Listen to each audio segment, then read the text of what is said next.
जय सिया राम। सब सुख लहे तुम्हारी सरना, तुम रक्षक काहू को डरना। निरंतर हम इस बात को दोहरा रहे हैं कि हनुमान जी कृपा से, उनकी पूजा आराधना से इस जीवन में सब संभव है। वैसे भी हम किसी के रूप और गुणों का वर्णन जब हम सुनते हैं तो उसके प्रति भक्ति हमारी बढ़ती है, श्रद्धा बढ़ती है, प्रेम बढ़ता है। और हमारी भी यही कोशिश है कि हनुमान जी के गुणों का निरंतर चर्चा की जाए, उसका वर्णन किया जाए और आपके हृदय में हनुमान जी की जो भक्ति है वो और मजबूत हो और प्रगाढ़ हो। और ये कृपा ही है हनुमान जी की कि हम लोग हनुमान जी के हनुमान चालीसा का वर्णन काफ़ी दिनों से कर रहे हैं। और जब जब हनुमान जी कृपा करते हैं तब तब हम लोग चर्चा करते हैं और आचार्य जी सुलभ हो जाते हैं। हरि कृपा बिनु सुलभ ना सोई।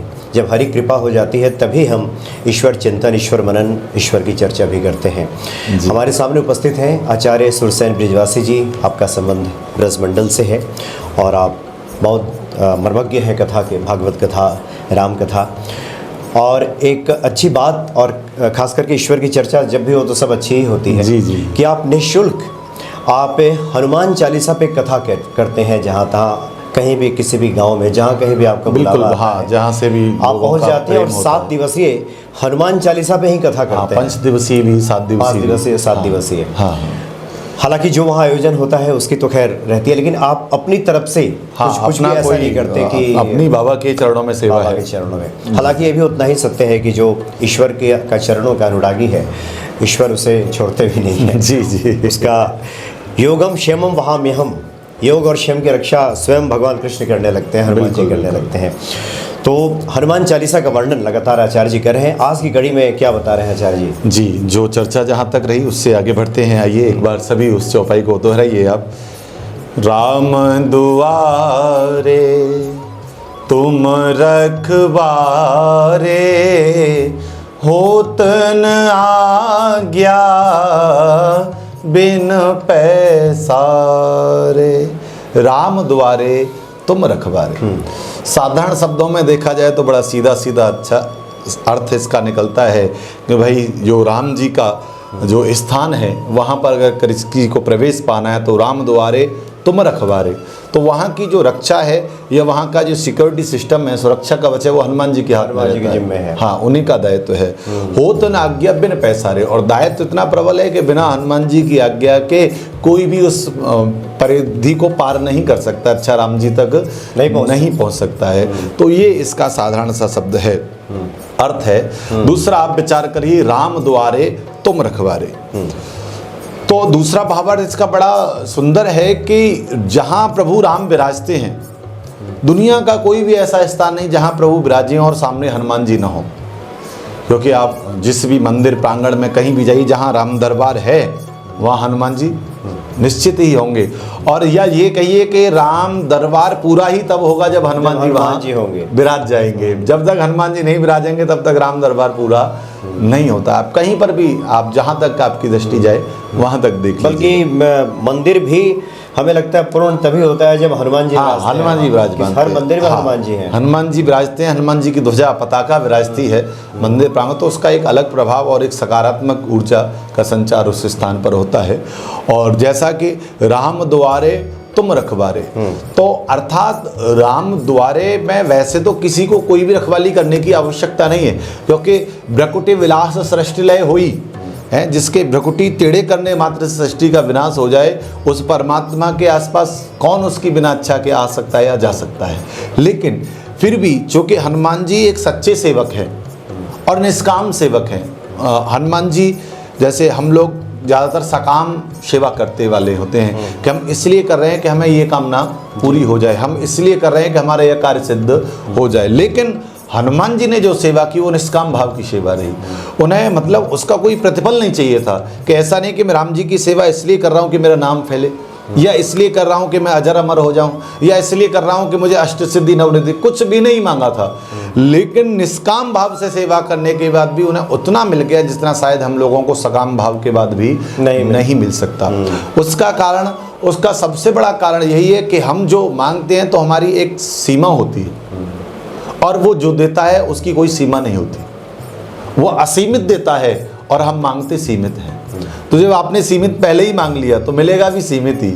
जब आप हनुमान जैसे बनोगे कि निष्काम भाव से केवल सेवा ही करनी है, तो फिर सामने वाले को जब लगता है, ईश्वर को लगता है, परमात्मा को लगता है कि नहीं नहीं अब तुम तो इस चीज़ के भी अधिकारी हो गए, तो वो अपने आप सुलभ हो जाती है। ये हनुमान जी का विशेष लक्षण रहा और इसलिए आज हनुमान हनुमान कहलाए। इसलिए आज गली गली में, नगर नगर में, हर मंदिर में, हर घर में उनकी चर्चा है। कोई भी घर ऐसा अछूता नहीं है जहाँ हनुमत चर्चा न हो। उसका कारण यही है कि उनकी जो सेवा रही वह निष्काम भाव से रही, और निष्काम भाव की सेवा हमेशा सकाम भाव से कई गुना ज़्यादा प्रतिफलदायी होती है। तो राम द्वारे, तो प्रभु के द्वारपाल देखा जाए तो एक रूप से हनुमान जी बने कि बिना उनके आना जाना नहीं हो सकता। अच्छा, द्वारपाल, तो द्वारपाल हरि की प्रिय दो, जय और विजय भी द्वारपाल बने थे, लेकिन उन्हें द्वारपाल बनने के बाद अहम आया कि हम भगवान के द्वारपाल हैं, हम चाहेंगे वही मिलेगा, नहीं चाहेंगे नहीं मिलेगा। लेकिन हनुमान जी के साथ ऐसा नहीं है। हनुमान जी तो आप देखिए कि विभीषण जैसे को लंका से निकाल करके ला रहे हैं कि आओ चलो हम आपको राम जी से मिलाते हैं। तो ये उनका एक गुण है, ये उनका अभिमान नहीं है। अभिमान होता तो काहे को विभीषण को वहां से लेकर के आते और काहे सुग्रीव से मित्रता कराते। तो इतने सहज और इतने सरल हैं हनुमान जी महाराज कि उनके बारे में जितना वर्णन किया जाए उतना कम है।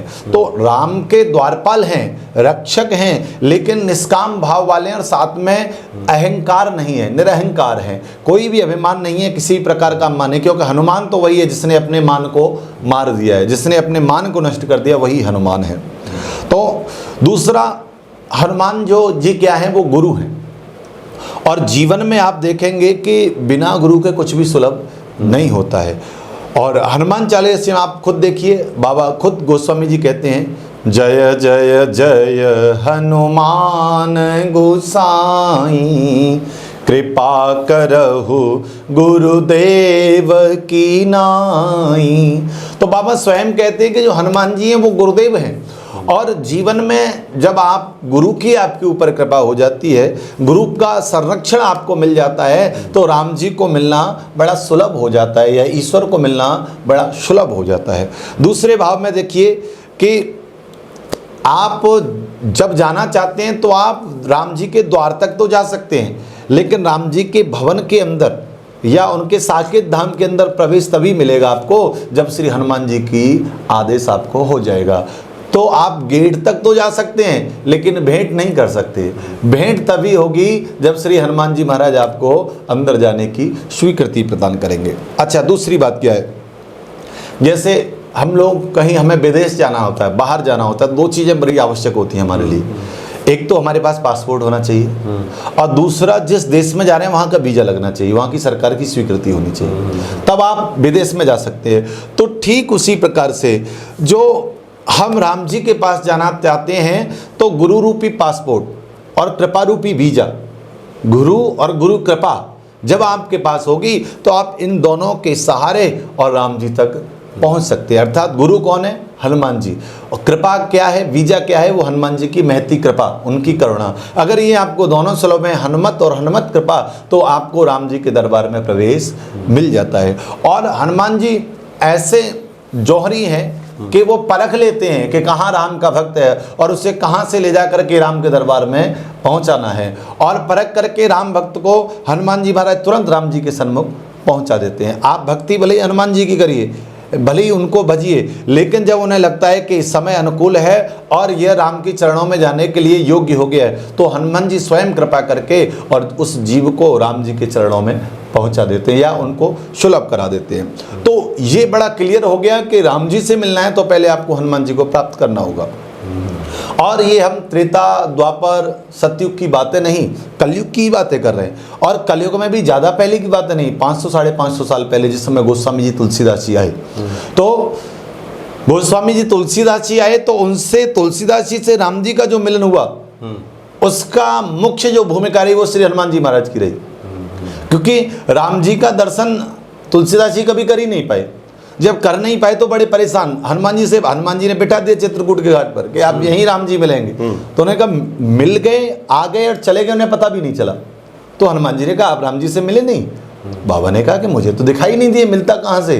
तो उसी समय हनुमान जी ने एक भाव ये गाया था कि चित्रकूट के घाट पे भई संतन की भीड़, और तुलसीदास चंदन घिसे और तिलक लेत रघुवीर। तो उस समय हनुमान जी महाराज ने स्वयं बताया कि भैया जिसे आप तिलक दे रहे हो, जो आपसे तिलक ले रहे हैं, तिलक करें, वो स्वयं श्री राम जी हैं। तो ये कलयुग में भी सिद्ध हो गया कि बिना हनुमान जी के राम जी नहीं मिल सकते। गुरुजन बताते हैं कि संपर्क कहाँ से प्रारंभ हुआ। बताते हैं तुलसीदास जी महाराज शौच के लिए जाया करते थे। तो जिस समय शौच के लिए जाते थे तो जल का पात्र प्रायः जंगल में ही जाया करते थे पहले। तो जो पात्र रहता था वो बड़ा रहता था, तो जल उसमें ज़्यादा रहता था। तो शौच के बाद जो जल बचता था, तो लौटते समय हनुमान जी महाराज एक वृक्ष कीकर का, कुछ लोग बबूल का बताते हैं, तो उस वृक्ष पर उसको अनायास ही डाल दिया करते थे, केवल इस भावना के साथ में जल है, अगर ये वृक्ष में जाएगा तो इसकी वृद्धि करेगा। संयोग की बात है कि उस वृक्ष के ऊपर कोई प्रेतात्मा निवास करती थी। जब ये नियम तुलसीदास जी का चलता रहा और न चाहते हुए भी वो सिद्धि जो भूत प्रेत की होती है वो हो गई, धोखे में ही कहिए आप या अंधेरे में ही कहिए, तो वो एकदम से प्रकट हो गया। और हनुमान और वो कहने लगा बाबा से, गोस्वामी जी से, कि आप चाहिए, आपकी क्या चाहना है, आपकी क्या प्यास है, क्योंकि आपने मेरी प्यास बुझाई, आपने मुझे नित्य प्रति जल प्रदान किया है, उससे मैं तृप्त हो गया, प्रसन्न हो गई, बताइए आपकी क्या प्यास है, क्या चाहना है। तो तुलसीदास जी ने कहा मेरी चाहना तो केवल एक ही है। क्या? बोले अखियां हरि दर्शन की प्यासी। मेरी तो केवल आंखें हैं जो ठाकुर जी का दीदार करना चाहें, बस राम जी मुझे मिल जाए, मुझे कुछ नहीं चाहिए। क्या तुम राम जी को दे सकते हो? तो ये सुन करके भूत हिल गया महाराज। राम जी को देने की बात, हम तो आसपास भी नहीं जा सकते उनके। अगर हम राम जी को आपसे मिला ही सकते तो फिर हम भूत काहे को होते हैं? फिर हम ये इस तरह से परेशान क्यों हो रहे होते अगर इतनी सामर्थ्य हमारे अंदर होती या इतनी भक्ति शक्ति होती। तो तुलसीदास जी ने कहा फिर तुम हमारे किसी काम के नहीं। हमारे काम का तो वही है जो हमें राम से मिलाए या राम के मार्ग पर आगे बढ़ाए, वो तो हमारा सहायक है, बाकी कोई सहायक नहीं। तो उसने कहा देखो राम जी से तो नहीं मिला सकता, तो उन्होंने कहा हनुमान जी से मिला दो, उनसे नीचे वाली श्रेणी से मिला दो, शायद वो राम जी से मिला देंगे। तो उसने कहा कि देखो हनुमान जी से मिला मैं भी नहीं सकता हूँ, लेकिन हाँ बता सकता हूँ हनुमान जी कहाँ मिलेंगे। तो गोस्वामी जी ने कहा इतना ही बहुत है, पता मिल जाए हनुमान जी का, इससे बढ़िया क्या है। बोले सुनो, काशी में इस समय कथा चल रही है, राम कथा, और हनुमान जी महाराज उस कथा में आते हैं, आप जा करके मिल लो। तो गोस्वामी जी ने कहा ठीक है, आप हमारे साथ में चलिए और जहाँ हनुमान जी बैठे हो हमें बता दीजिएगा, हम उनसे मिल लेंगे। तो उसने कहा कि नहीं, मैं वहाँ नहीं जा सकता, क्योंकि भूत पिशाच निकट नहीं आवे, महावीर जब नाम सुनावे। केवल जो उनका नाम गाले हम वहाँ नहीं पहुँच पाते, तो उनके सामने तो कैसे पहुँच पाएंगे। तो ठीक, मिलेंगे कैसे, फिर मैं कैसे पहचानूंगा उनको। तो उसने कहा कि देखो बात ऐसी है कि मैं आपको पहचान बता देता हूँ, मिलेंगे कैसे।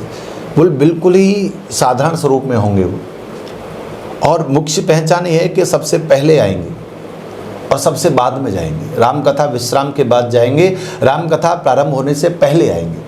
ये उनका स्वरूप है। और कहीं कोने में अकेले एकांत में बैठे होंगे, हो सकता है कोई कोड़ी बने हुए हों, हो सकता है कोई दरिद्र जैसे बने हुए हों, भिखारी, जिस पर लोगों की दृष्टि जाए, लोग जिसे उपेक्षा की दृष्टि से, हीन दृष्टि से देखें, ऐसे किसी बेस में होंगे।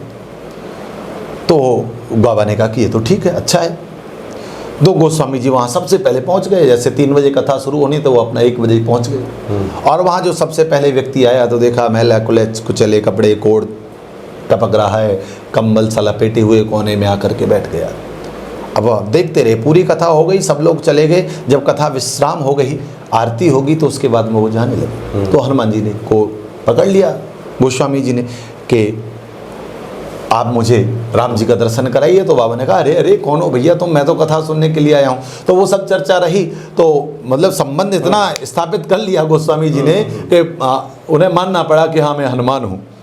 तो अब हनुमान जी मिल गए। अब हनुमान जी ने कहा क्या चाहते हो? कि हम तो राम जी का दर्शन चाहते हैं। वो तो नहीं करा सका, लेकिन उसने आपका दर्शन करा दिया। जब आपका दर्शन हो गया तो ये निश्चित है कि जैसे हनुमान मिल गए उसे राम मिल ही जाते हैं, क्योंकि हनुमान ही उसे मिलते हैं जिसे राम मिलने होते हैं, ये कह सकते हैं आप।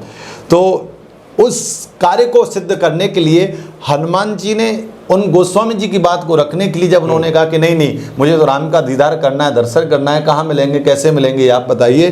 तो हनुमान जी ने कहा कि आप चित्रकूट पर ही पहुँचिए और वहाँ प्रभु श्री राम आते हैं और इस समय आएंगे और तो आपको दीदार हो जाएगा। तो पहली बार में तो दर्शन नहीं हो पाया, क्योंकि वो निकल गए, उन्हें पता ही नहीं चला। जब दूसरी बार आए तो हनुमान जी ने ये श्लोक बोला, दोहा बोला।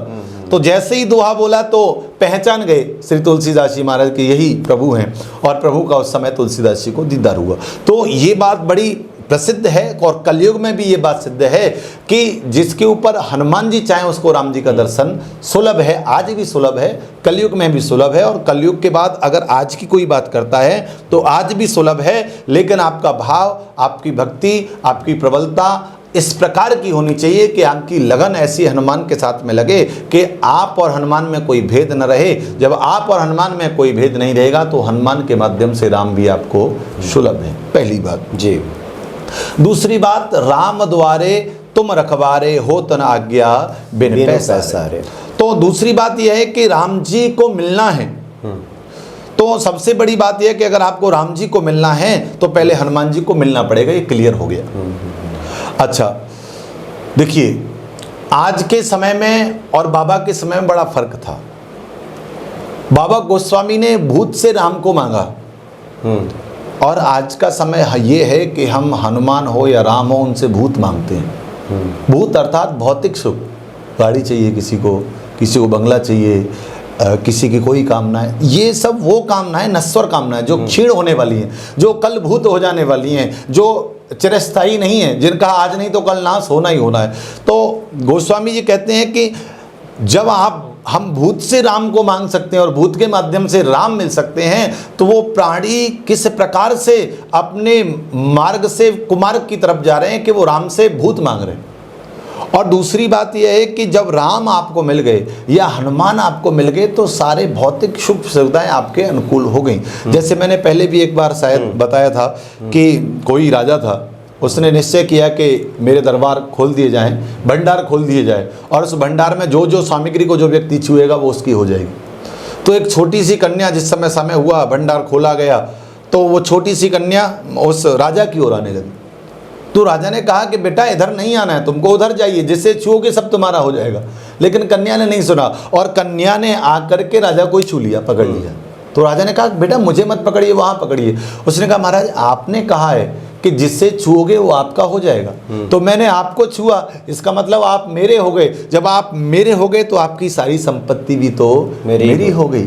तो ठीक उसी प्रकार से जब हम राम जी को भजते हैं या जब जो हम हनुमान जी को भजते हैं, और जब हनुमान जी हमें सुलभ होते हैं या हम उनके समीप पहुंचते हैं, तो संसार की साधारण वस्तुएं तो सारी हमें वैसे ही सुलभ हो गई।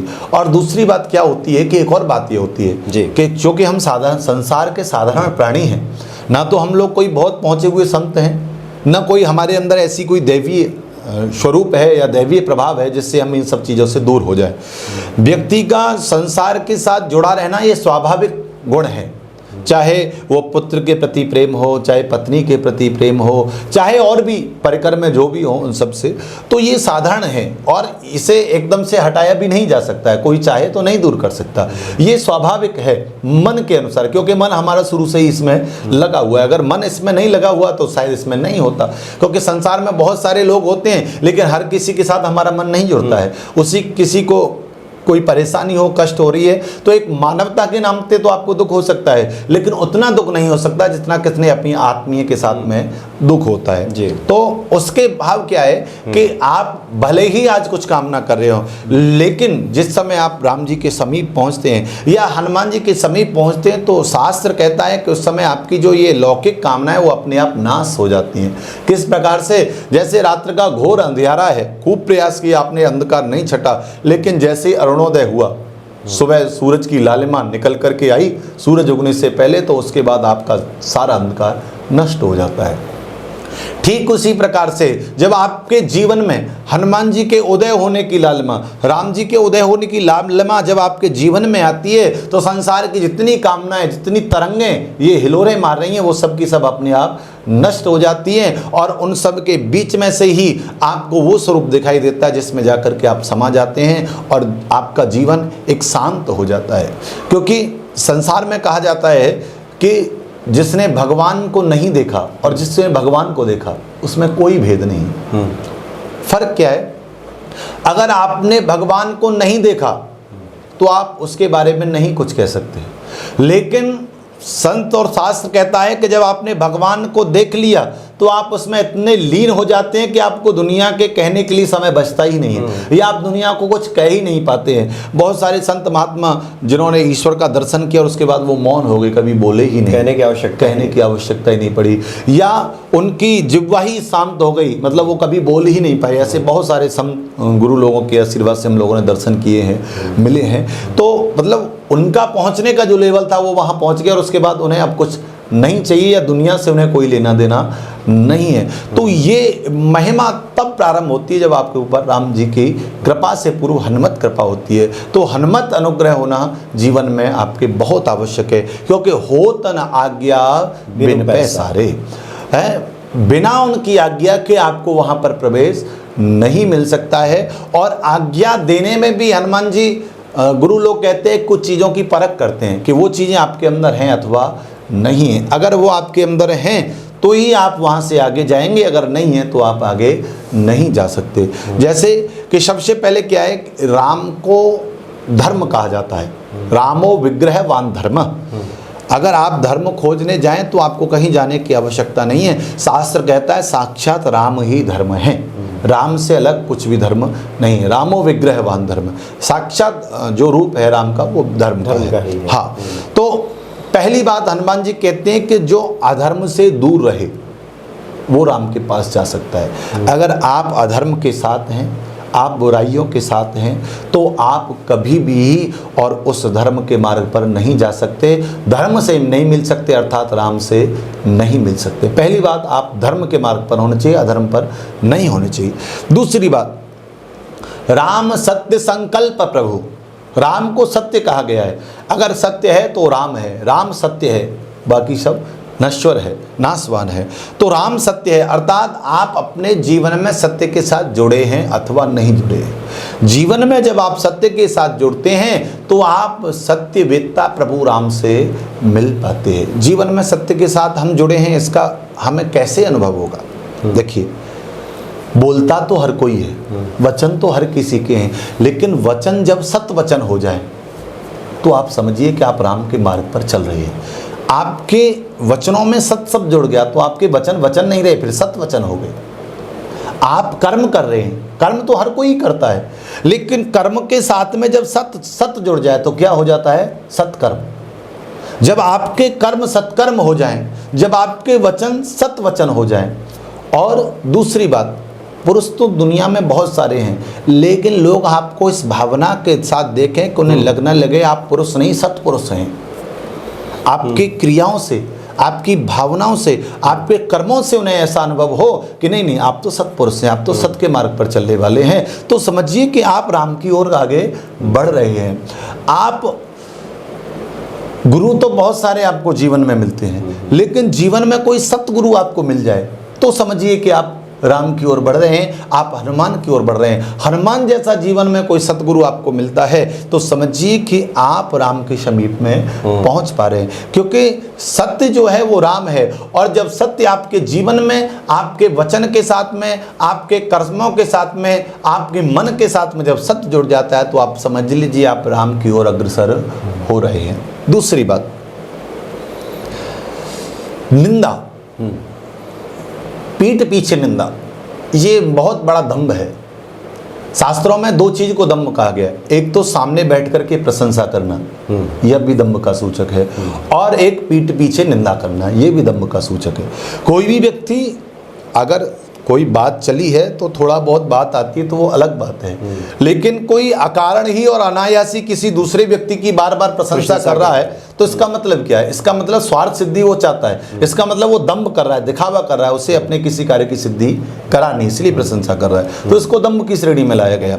और पीठ पीछे जो निंदा की जाती है, आप सामने किसी की कोई बात करें तो वो निंदा में नहीं आता है, लेकिन अगर आप पीठ पीछे कोई निंदा किसी की बात करें तो उसे निंदा को दंभ की श्रेणी में कहा जाता है। तो कहने का भाव है कि दंभ से जो परे है, जो किसी की निंदा और प्रशंसा दोनों से ही जो परे है, अगर ऐसा व्यक्ति प्रभु की शरण में आता है तो हनुमान जी उसे शीघ्र ही राम जी से मिलवाते हैं, और नहीं आता है तो उनको थोड़ा समय चाहिए कि भैया अभी इन चीज़ों को आप सुधारिए। और दूसरी बात, सबसे बड़ी बात, हनुमान जी कहते हैं आप अपने मन को पवित्र करिए। क्यों? क्योंकि राम जी को वही पा सकता है जिसका मन पवित्र हो। क्योंकि निर्मल मन जन सो मोहि पावा, मोहि कपट छल छिद्र न भावा। राम जी कहते हैं कि मेरे पास आने के लिए सबसे पहले आपका मन निर्मल होना चाहिए, स्वच्छ होना चाहिए, पवित्र होना चाहिए। उसी में किसी प्रकार का किसी से कोई द्वेष, राग, प्रीति, प्रेम, ये सांसारिक चीज़ें उसके अंदर नहीं होनी चाहिए। एकदम स्वच्छ और निर्मल जब मन होता है तो उस निर्मल मन को प्रभु श्री राम स्वीकार करते हैं। इसलिए हनुमान जी कहते हैं कि जब भी आप राम जी की शरण में आना चाहते हैं तो आपका मन निर्मल होना चाहिए, स्वच्छ होना चाहिए और विशुद्ध पवित्र होना चाहिए। जी। अगला कहते हैं कि नयन पवित्र होने चाहिए, क्योंकि इन नयनों से बहुत कुछ हम जीवन में करते हैं और वास्तव में ये नयन हमें मिले ही इसलिए हैं कि ताकि हम प्रभु का दर्शन कर सकें। किसी कवि ने कहा है, कागा सब तन खाइयो, चुन चुन खइयो मांस, दो नैना मत खाइयो, जिन राम मिलन की आस। तो ये जो नैन है वास्तव में हमें मिली इसलिए ताकि हम प्रभु का दीदार कर सकें, उनका सुंदर श्रृंगार कर सकें, उन्हें सजा सकें, उन्हें संवार सकें और सजने संवरने के बाद उनके जो स्वरूप है, उनका जो विग्रह है, उसे अपने अंदर बसा सकें।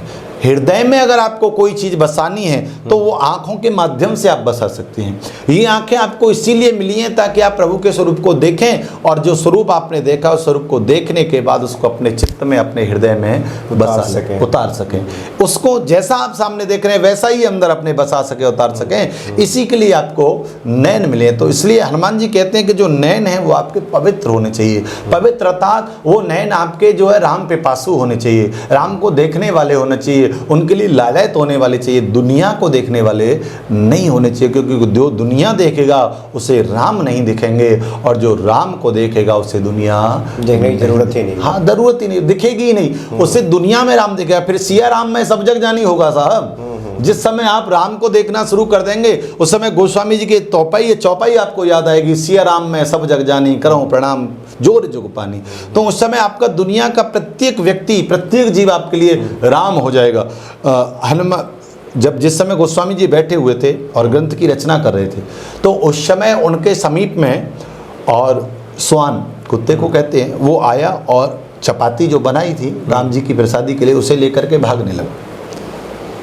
तो क्या महिमा कही जाए तुलसीदास जी महाराज की कि कुत्ता तो आगे आगे भाग रहा है, वो तो इसलिए भाग रहा है कि ये पकड़ेंगे मुझे, और लेकिन गोस्वामी जी उसके पीछे पीछे घी का डिब्बा लेकर के भाग रहे हैं, घी लगाना बाकी। हाँ, किसी ने कहा अरे तुलसीदास ये क्या कर रहे हो? बोले प्रभु रोटी तो ले गए लेकिन सूखी ही है, वो घी लगाना तो बाकी, अगर घी लगा करके ले जाते तो मुझे बड़ी तसल्ली होती। तो जो जीवंत सामने दिखाई दे रहा है और स्वान में भी जो प्रभु का दर्शन कर रहा है, ऐसी जब आप हो जाएंगे तो आपको प्रत्येक जीव राम में दिखाई देगा। क्योंकि तुलसीदास जी ने जो भी कहा है वो तब कहा है जब पहले उसको करके अनुभव में उतारा है या प्रभु कृपा से वो अनुभव में आया है, ये भी आप मानिए। क्योंकि अनुभव में भी वही आएगा जिसके ऊपर उसकी कृपा होगी, उसके अलावा कुछ अनुभव में नहीं आ सकता। तो इसलिए ये सब कृत्य हुआ तो उन्होंने कहा कि सिया राम में सब जग जानी, करो प्रणाम जोर जुग पानी। तो सबसे बड़ी बात है कि आपके अंदर अहंकार नहीं होना चाहिए। जिस प्रकार से हम लोग मंदिर में जाते हैं तो जूते बाहर उतार करके जाते हैं तब अंदर प्रवेश करते हैं, तो जो अहंकार रूपी जूता है, जब आपको राम जी के पास जाना है तो इसको भी बाहर उतार करके जाना पड़ेगा। जब आप इसको उतार करके जाएंगे तो ही आपको राम का दीदार हो सकता है। तो ये सब बातें जब आपके अंदर होंगी तो आपको राम जी के दरबार में हनुमान जी के माध्यम से प्रवेश मिलेगा। और इन्हीं सब की रखवाली के लिए हनुमान जी बैठे हुए हैं, कोई ऐसा व्यक्ति आकर के प्रवेश न कर जाए। इसलिए कहा गया कि राम द्वारे तुम रखवारे, हो तन आज्ञा बिनु पैसारे। तो इसलिए प्यारे, आपको भी राम दरबार में प्रवेश पाना है या हनुमान जी के यहाँ प्रवेश पाना है तो इन चीज़ों को बदलना होगा, अपने अंदर से निकालना होगा। तो आप भी बड़े भाव और श्रद्धा के साथ उनकी शरण में, उनकी भक्ति में लीन हो सकते हैं, पहुँच सकते हैं। जी जी बिल्कुल। और बहुत अच्छी बातें आचार्य जी ने बताई कि राम जी से मिलना होता है तभी हनुमान जी भी मिलते हैं। जी, एक प्रक्रिया इसे कह सकते हैं, एक प्रोसेस कह सकते हैं। हाँ, बिल्कुल, आज हनुमान जी मिले हैं तो कल राम मिल ही जाएंगे। हाँ। ये एक प्रक्रिया है। और जो भी हनुमान जी के भक्त हैं, जैसे जैसे भक्ति, ये श्रद्धा, विश्वास प्रगाढ़ होगा। और साथ में कुछ और भी महत्वपूर्ण बातों का आपने जिक्र किया, मुझे ध्यान में आ रहा था कि जिसे ईश्वर मिल जाता है उसे और किसी मिलने की आवश्यकता नहीं, किसी और चर्चा की आवश्यकता नहीं। जिसे ईश्वर नहीं मिला है वो भी कुछ नहीं बात करता ईश्वर की, और जिसे ईश्वर मिल गया है वो भी बात नहीं कर पाता। श्याम गौर की मैं करो बखानी और गिरा नयन नयन बिनु बानी। बिल्कुल। बहुत बहुत धन्यवाद आपका आचार्य जी। जय सिया राम। जय सिया राम।